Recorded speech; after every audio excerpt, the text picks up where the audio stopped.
is up, everybody? It is Chris from One More Game MTG. Let's get into it.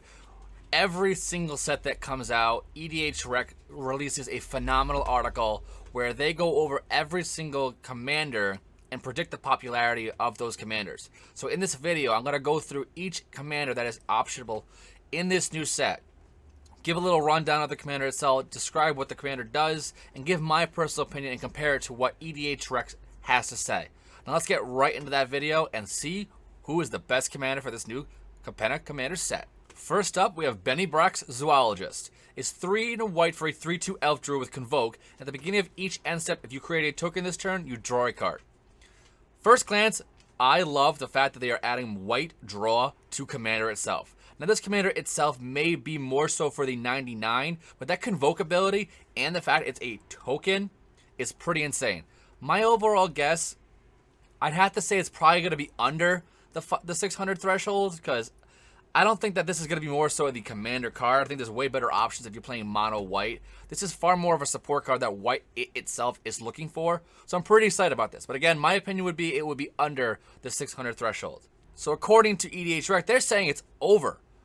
Definitely did not see that coming personally, because like I said, I think this is more so support of like a support card as opposed to like an overvalued card like in the command zone. But again, maybe it's that Convoke ability is really what's putting it over the edge, because even with Convoke, you can help pay the commander attack, which is pretty cool.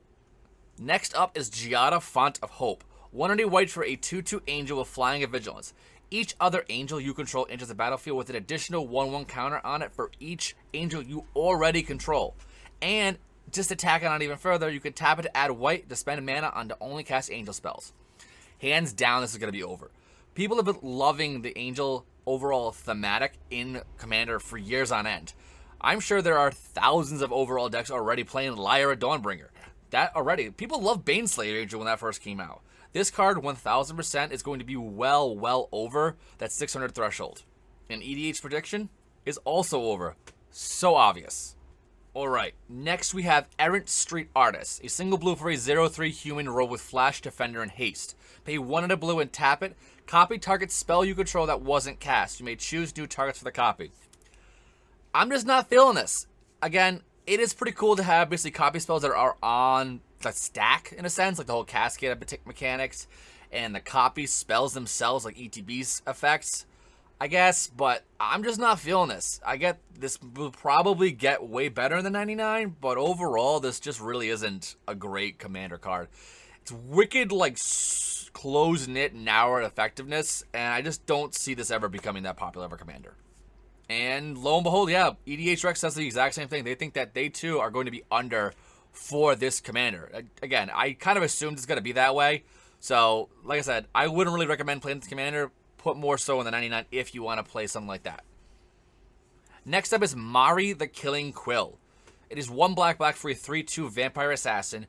Whenever a creature an opponent controls dies, you exile it with a hit counter on it. Already great thematic for the assassins right from the get-go.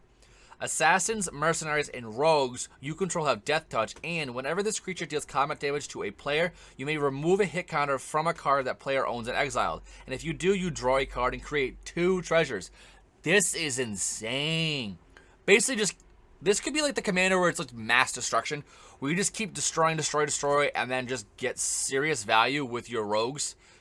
I kind of wish this was blue-black, but even still being mono-black, this is going to be well over 600 decks. I don't underestimate this whatsoever. Let's see what EDH Rec's going to say. Yeah, like I said, they think as well it's going to be well over 100. Well over 600. Like I said, this is definitely going to be one of the cards that people are going to want to play. It's Death Assassin Tribal almost, I guess you could say, because you're drawing a card and creating 2 treasures. Even if it was just drawing a card, the fact that you additionally create 2 treasures on top of that, that's serious value right there. Alright, now we have Jaxus the Troublemaker. It is 3 and a red for a 2/3 human warrior. Pay 1 red and tap it. Discard a card. Create a token that's a copy of another target creature you control. It gains haste, and when this creature dies, you draw a card. Sacrifice at the beginning of the next end step. It's kind of like you give like a pseudo blitz ability, and it's cool that this also has blitz on the card itself. Blitz, again, like to let everyone know, is when you cast it, you can pay for its blitz cost, and it gains haste. And when another creature dies, when this creature dies, draw a card and sacrifice at the end step. It's a pseudo sneak attack almost from the command zone, but we already have Perforos out there. So me personally, I think this is going to be just a more support-oriented card for the Perforos deck itself. So I would say this is probably going to be a lot of interest at first, but it's going to be well under the 600 threshold. Yep, and like I said, EDH Rec also expects the same exact thing. There are pretty cool effects already there to copy, like especially right now there's Delina Wild Mage, and everyone's playing Delina if they're going to do like a copy effect, because you're not discarding any cards off that, and you're just getting straight value right from there, and you can trigger it over and over and over again, so definitely wouldn't put Jaxus in the command zone. Next up, we have Erebras Heretic Praetor. 3 red for a 4/4 Phyrexian Praetor with haste. Beginning of your upkeep, exile the top card of your library, and you may play it this turn. That is play, not cast. At the beginning of each opponent's upkeep, the next time you were to draw a card, this turn instead they exile the top card of their library, and they may play it. So you can go very hateful with this, where you can combine it with cards where you can't cast spells other than like casting it, so you can't do the exile effects like Draenith Magistrate. But again, that wouldn't be any mono red build, so you have to put that in like a Boros build at minimum. But just the commander itself, it could be like a pseudo group hug style kind of thing. I like the fact that it does have the ability on the first front, where it's that pseudo draw that Red's been doing very well for many years right now. Overall, though, I don't think that this would be over 600, personally. I definitely think this is a great option, though, for that 99. And, like I said, same thing. The EDH Rec community is saying the exact same thing. They're putting it under. If we're going to go with another Praetor, obviously you want to go with Jin-Gitaxias Progress Tyrant, like they say on their website, or even Vorinclex Monstrous Raider. I think the problem with the Erebras is that Erebras has always been known to be the good Praetor of the 5, so they want to get like a little bit like less like harm to your opponents and more help. But again, I don't really think that this is going to be a great option as your commander itself. Next up, we have Dainery Clint, Editor-in-Chief. It is 2 white-blue for a 2/2 cat advisor. Love that already. It enters the battlefield with your choice of a 1/1 counter, first strike, or a vigilance counter. Pretty cool overall abilities. And whenever a non-token creature you control enters the battlefield, if Dainery has a counter on it, put the same number of and kind of counters on that creature. This has got a great opportunity for those like undying effects and similarities to that. It has generally been in, what's the colors? Abzan colors, so it's pretty cool how they're expanding this into blue. Because of that, I think it's probably going to be over the 600 threshold, because it's got a cool ability for like consistent effects over and over and over again. I don't know as to why it would be a rare, personally. I think this is more so of an uncommon commander, but I definitely would put this more so at the over threshold, but I personally would put this in the 99 as a great support card if I were to decide to build around Dainery. And we have EDH Rec predicting that it's going to go under the 600 threshold as well. So like I said, they're probably seeing the same thing that I'm seeing. It's a great combo piece, but again, it's probably not going to give that overall like, yep, we got this, we won this one. Next up, we have Oscar, Rubbish Reclaimer. He's 3 blue-black for a 3/3 human wizard that costs 1 less to cast for each different mana value among cards in your graveyard. Whenever you discard a non-land card, you may cast it from graveyard. Flat out, I'm just going to say it's going to be well under. The opportunity to get it down for blue-black can be kind of easy, but it's a support card. They already have options. I forget what it's called, but they have the ability to just do that. Discard a non-land card, you may cast it from your graveyard. It's a cool ability, don't get me wrong, but as a like Dimir commander, I don't think that this will ever be. I might end up like a 300. Would not put this well over the 600 at all. And we have EDH Rec saying the exact same thing. They're focusing on the fact that Madness is probably a better route to take if you want discarding cards. It's not really a Dimir option. But again, this might be a decent 99, but even so, I don't think it's going to be that great. Next, we have Cyrix, Carrier of the Flame. 2 black-red for a 3/3 Phoenix. Finally, we have a Phoenix commander. It's flying in haste. At the beginning of each end step, if a creature card left your graveyard this turn, target Phoenix you control deals damage equal to its power to any target. Pretty cool ability already, because Phoenixes are like that flavor of like leaving the graveyard and coming back over and over again.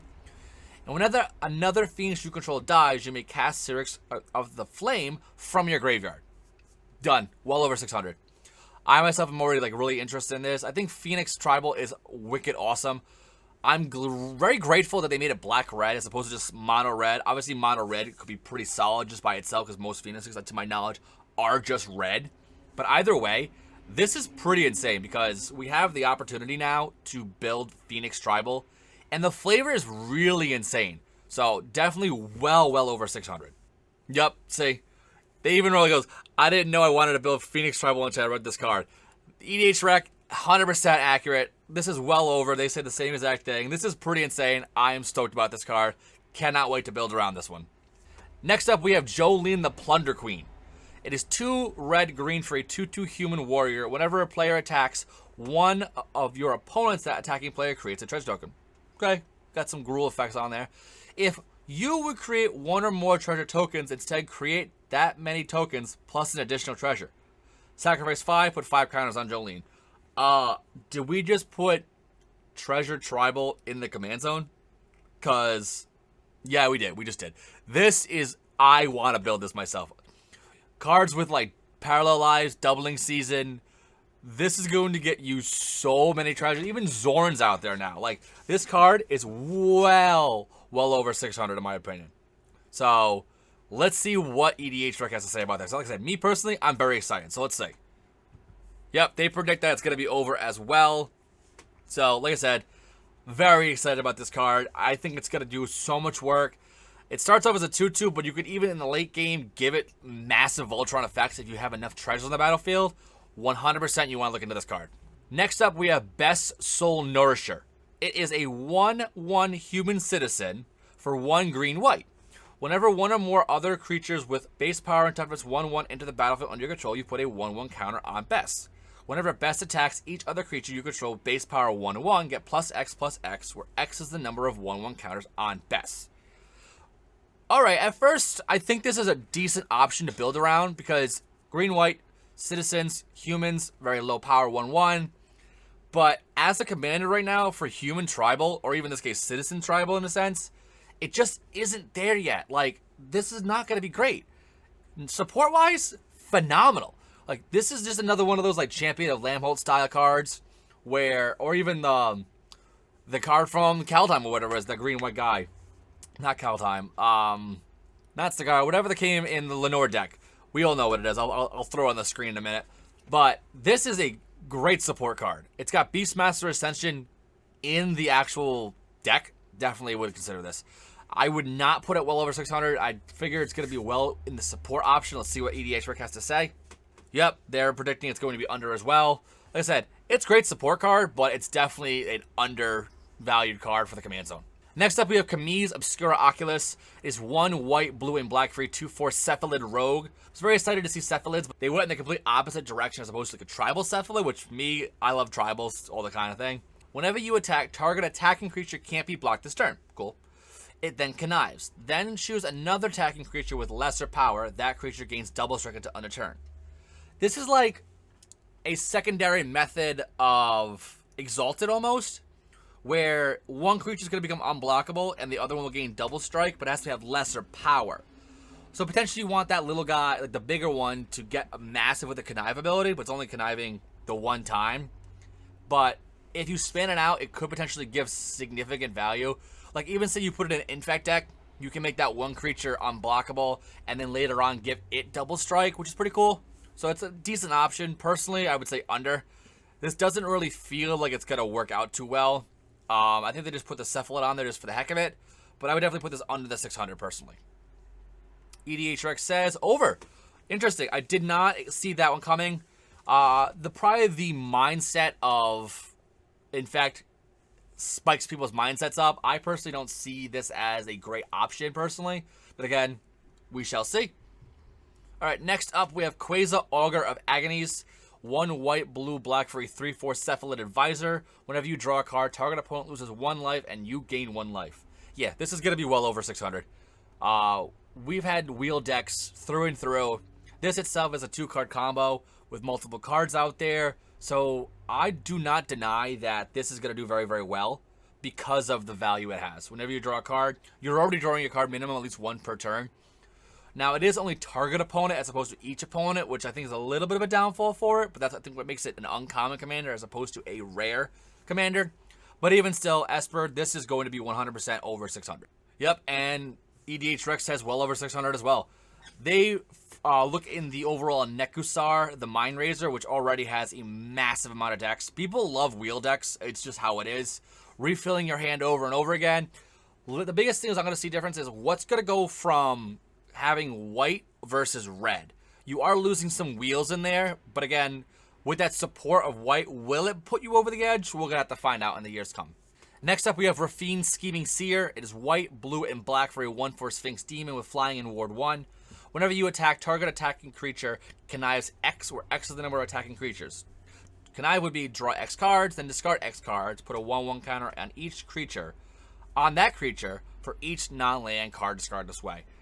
This is definitely going to lead into the way of like a zombie-based trouble to fill the board really fast.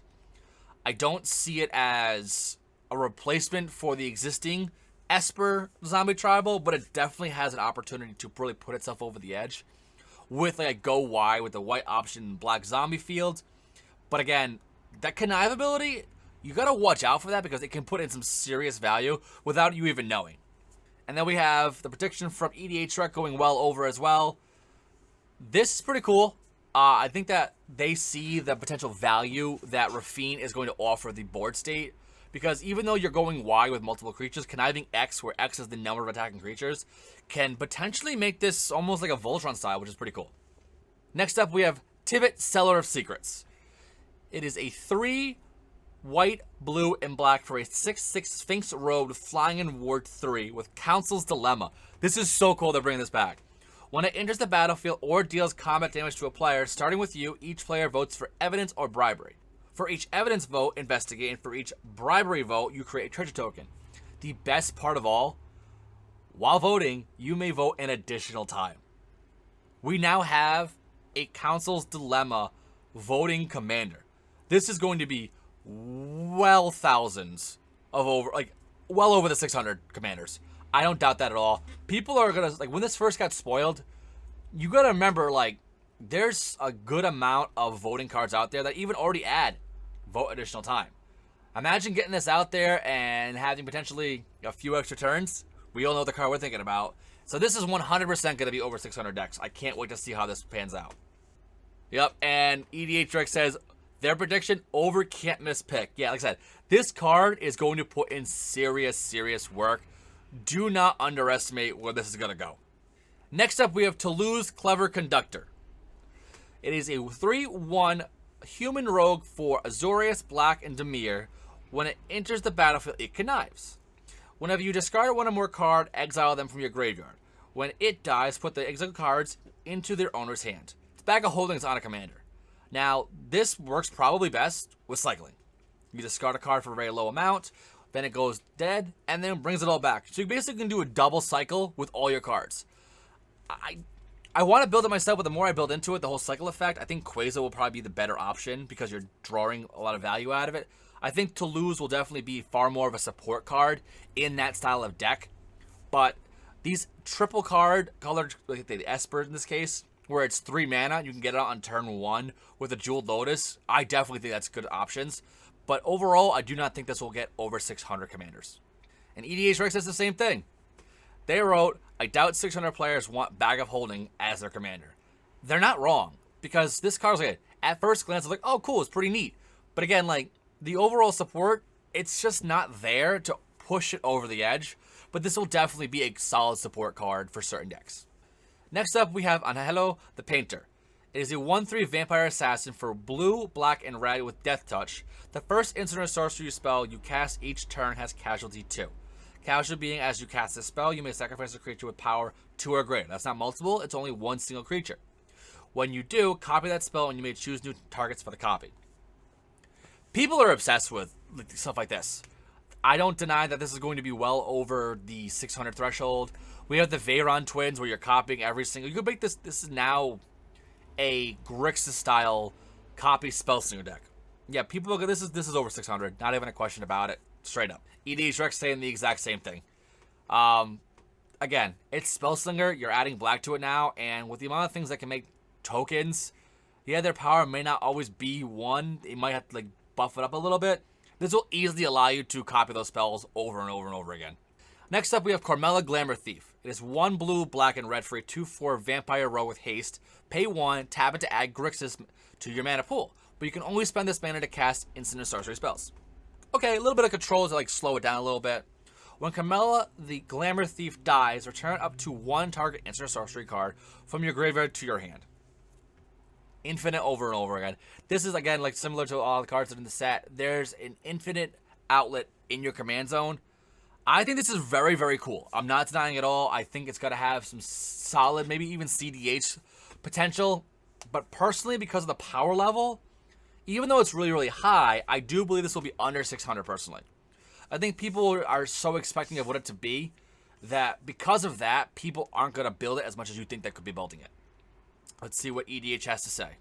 So they're saying the same thing. Their prediction is under. Again, there's not much value to the expectation in a sense. Now, yes, this could be a very powerful card because it does have haste. You could activate it right away. Basically, say you got 5 mana, you can win the game with 5 mana instantly. So, options, but again, don't really feel the direct value to it. Next up, we have Evelyn the Covetous, a 2/5 Vampire Rogue for 2 Dimir, Black, and Rakdos with Flash. Whenever Evelyn or another vampire enters the battlefield under your control, exile the top card of each player's library with the collection counter on it. Once each turn, you may play a card from exile with a collection counter on it. It was exiled by the ability you controlled. And you may spend mana as though it were any color to cast it. Yeah, over. Not even a question. Not even a question. You can trigger this multiple times. We now have a solid replacement for Edgar Markov, personally. I think that's the biggest thing is we've had Edgar Markov as the forefront vampire controller for Legendary for a very long time. Now with Evelyn, I definitely see this as being another viable option because it's whenever it or another vampire enters the battlefield. Now you can do this multiple times. It's not once per turn either. So you can cast 5 vampires and get 5 triggers off each player's life. Yeah, and it has Flash. That alone, 100% over. And let's see what EDH Rec has to say. Yeah, they're saying over as well. Like I said, this is going to be a Grixis staple now. Not even a question. Next up, we have Lord Zander the Collector. He's 4 blue, black, and red for a 6/6 Vampire Demon Noble. When it enters the battlefield, target opponent discards half their hand. When it enters the battlefield, target opponent discards half their cards in their hand, rounded down. When it attacks, just an attack trigger, defending player mills half their library, rounded down. And when it were to die, target opponent sacrifices half their non-land permanents they control, rounded down. This is going to probably get a lot of hate, and I think because of that, it's going to be under 600. The potential of this card is massive. It's going to put in so much work, but because of that, I think it's going to bring it down substantially because, like I said, one, it's only target opponent. It's not each opponent. Thank God they controlled it a little bit because this is a 4-player game, but I think because of how powerful, quote-unquote, it will be, they're going to put it under 600. EDH Rec says over. I could see why. The amount of abilities this can do, the value it can be putting out is through the roof. So again, I can see where they're saying the over, but me personally, I still say it's under because I said it's going to get a lot of hate once it starts talking about it, and it might be under in the end. Next up, we have Parness the Subtle Brush. 2 blue, black for a 4/4 Vampire Wizard. Whenever you or a permanent you control becomes a target of a spell or ability an opponent controls, counter that spell unless they pay 4 life. Cool. Whenever you copy a spell, up to 1 target opponent may also copy that spell, and they may choose new targets to copy. This is Grixis Group Hug, I think. This is pretty interesting. I want to say this will be over personally, but again, this is a technique or a format almost that has not been built because you can make your opponents copy the spells now, which is pretty cool. I do like how they have the option of paying 4 life to like pseudo control your opponents from just targeting everything you control. But I definitely think it's pretty neat. I would have to go under at first glance, but I might put it over because of the amount of interest this may spark. EDH Rec says under. Like I said, I can kind of see where they're coming from on this one. I personally would... I don't know. I think it's pretty cool. It's a new ability, but again, it is so new to this, they might just ignore it altogether. Next up, we have Hunsy Toolbox Tor. Black, red, and green for a 3/3 Devil Rogue. Each creature spell you cast with mana value 4 or greater has Blitz. The Blitz cost is equal to its mana cost. And now Blitz again, when you cast it for the Blitz cost, it gains the ability. And when this creature dies, draw a card and sacrifice it at the beginning of the next end step. Blitz costs you pay costs 1 less to cast for each time you've cast your commander from the command zone this game. That's really good. that secondary ability is really, really, really good. This, in my opinion, over 600. Being able to potentially cast your commander, like, say, 3 or 4 times, that can reduce the cost of a big, big spell down 3 or 4. And there's a lot of death triggers out there, so even though you're having the Blitz die at the end of turn, this will definitely put in a lot of work, so don't underestimate that. And yeah, so EDH Rex says the same thing. Their prediction is well over. Put this into a deck or something, because this is going to be some solid value. Next up, we have Mr. Orfeo the Boulder. 1 black, red, and green for a 2/4 Rhino Warrior. Whenever you attack, double target creature's power until end of turn. Good support. I don't see this as a commander. Cool to have it in Grixis, but again, this is probably well under. I don't doubt that at all. And EDH Rex says the exact same thing. They're going to be well under it, so I would just say let it be on that one. Next one, we have Agnes the Dragon's Lash.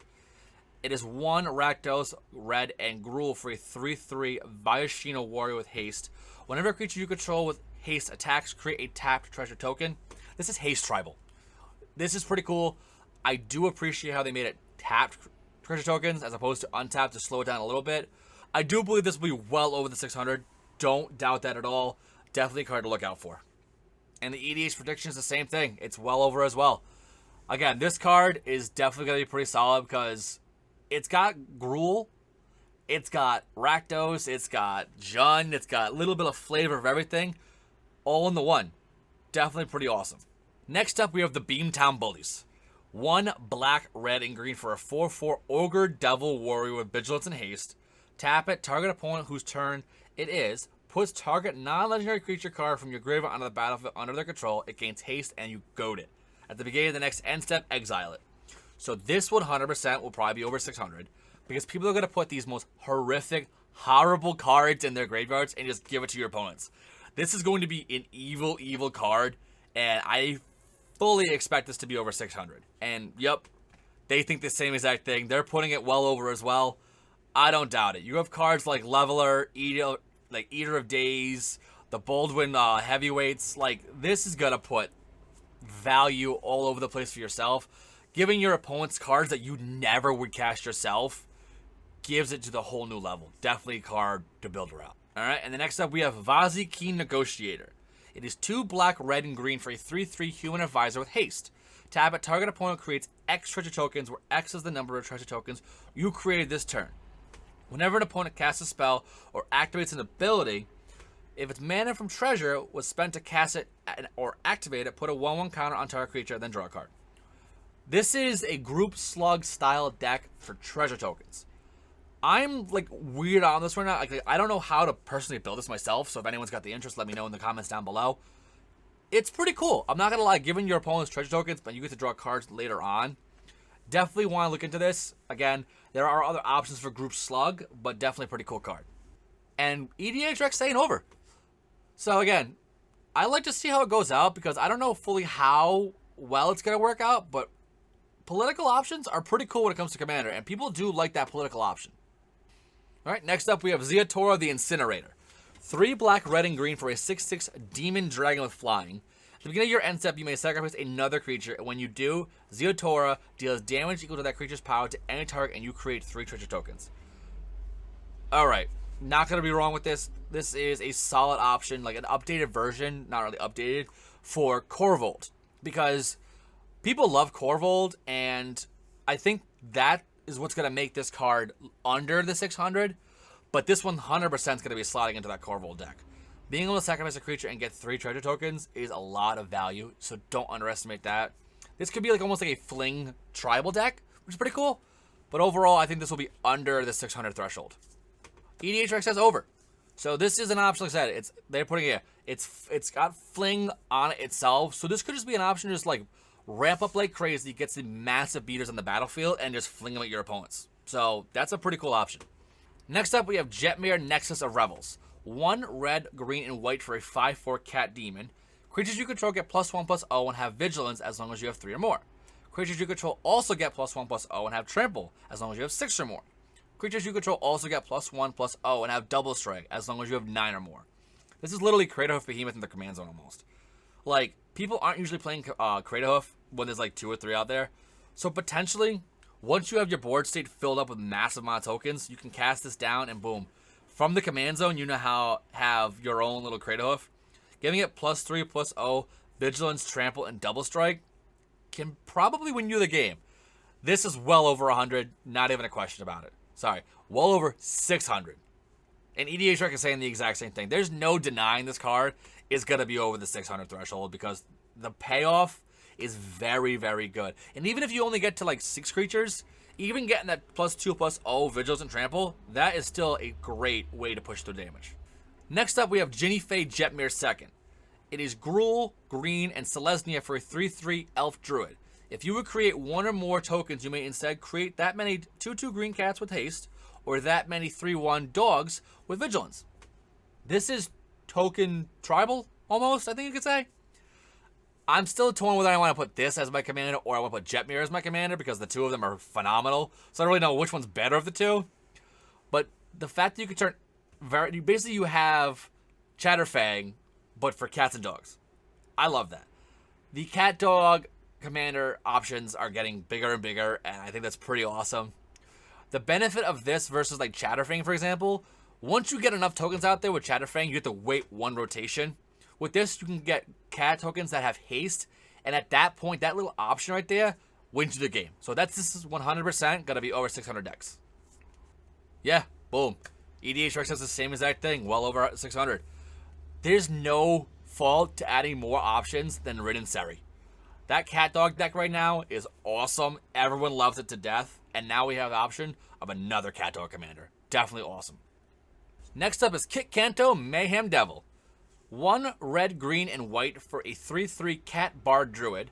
When it enters the battlefield, create a 1/1 green and white citizen creature token. At the beginning of combat on each player's turn, you may tap 2 untapped creatures you control.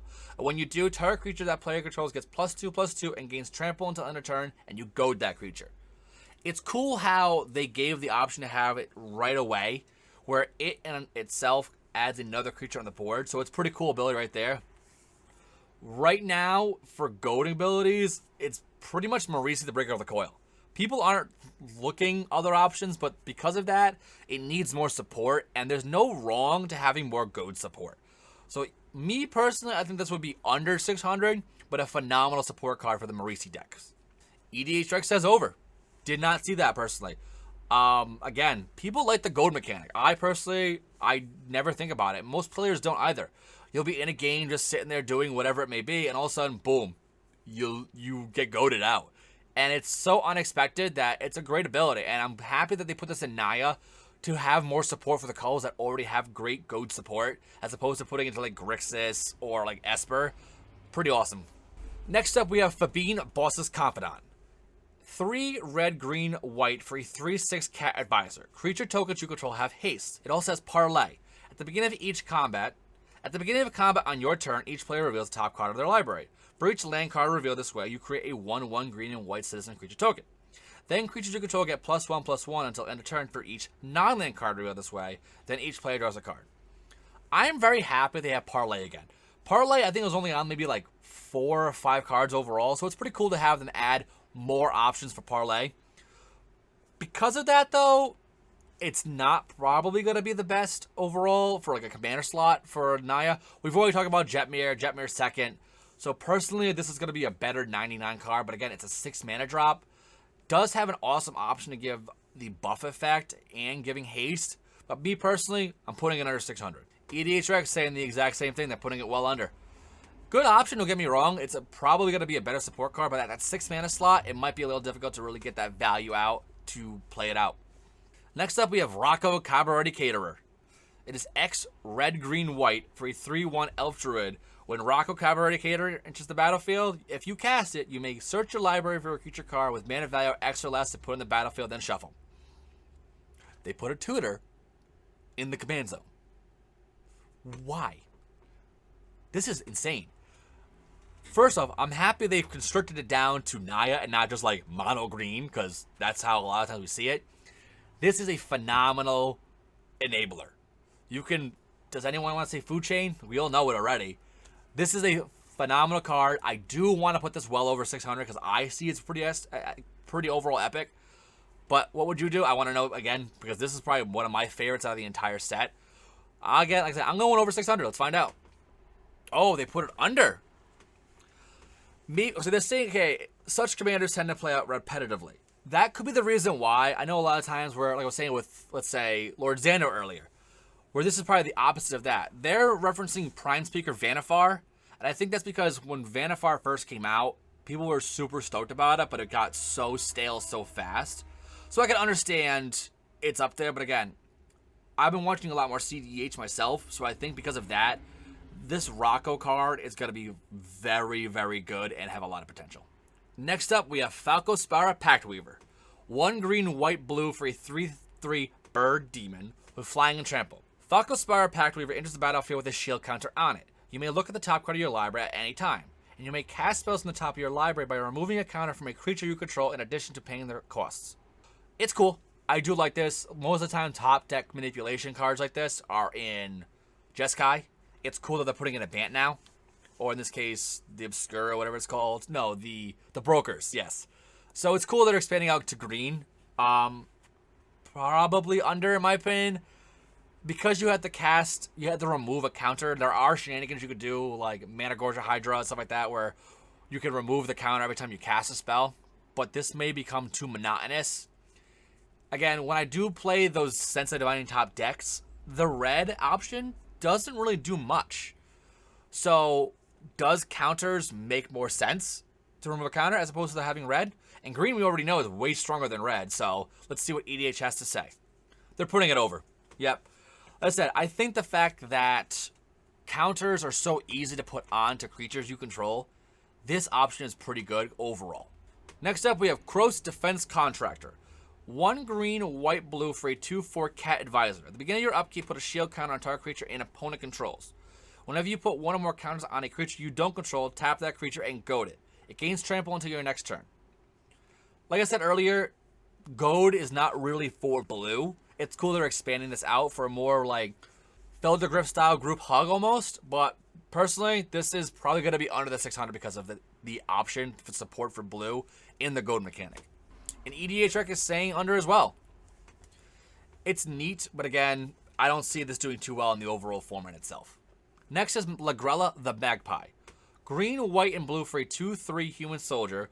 When Lagrella the Magpie enters the battlefield, exile any number of other target creatures controlled by different players. So, a 3/3. Or 3/1 in this case, yep. You do this until Lagrella leaves the battlefield. When the exile card enters the battlefield under your control this way, put 2 1/1 counters on it.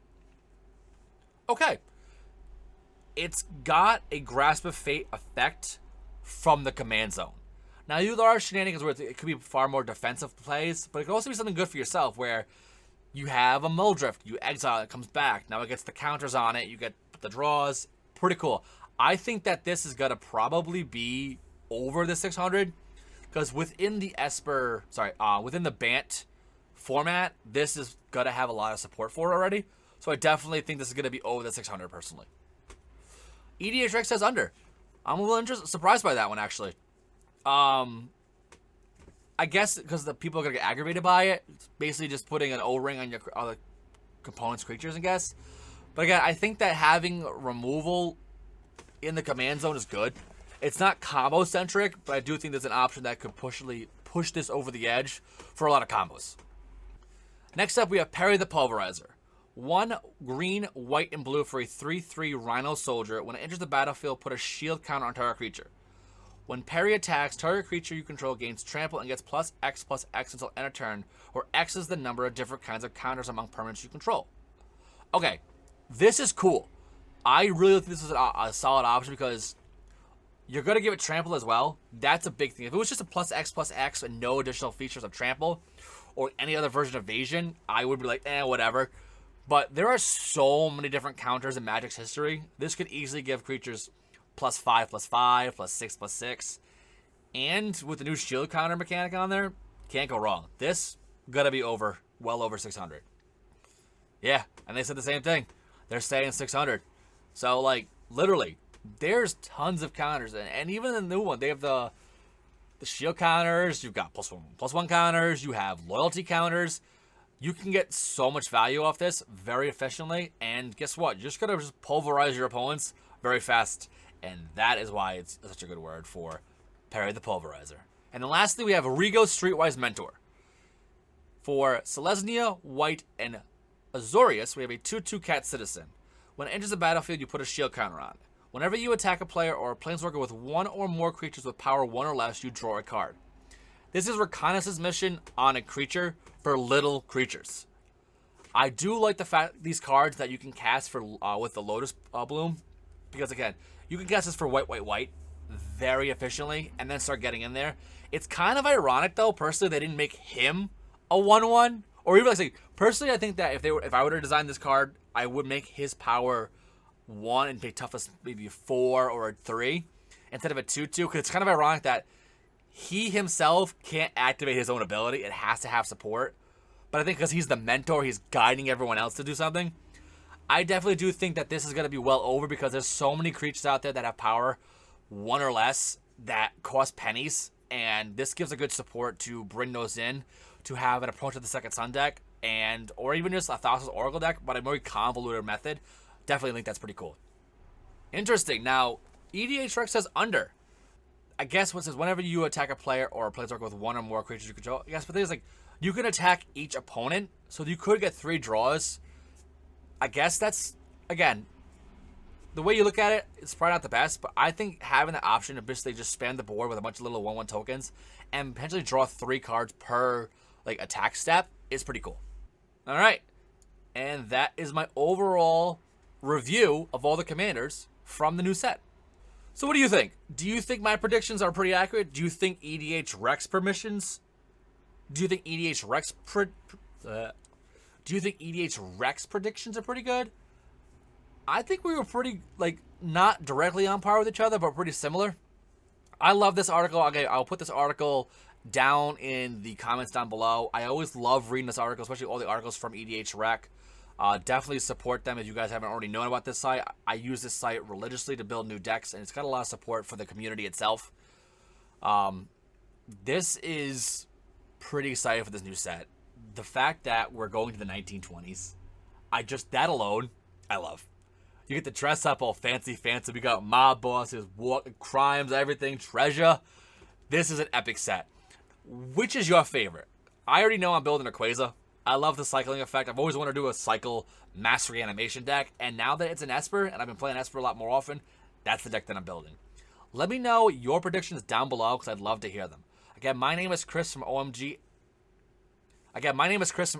MTG. Thanks for watching. Please remember, like, share, subscribe if you haven't already. And remember, be good. Peace.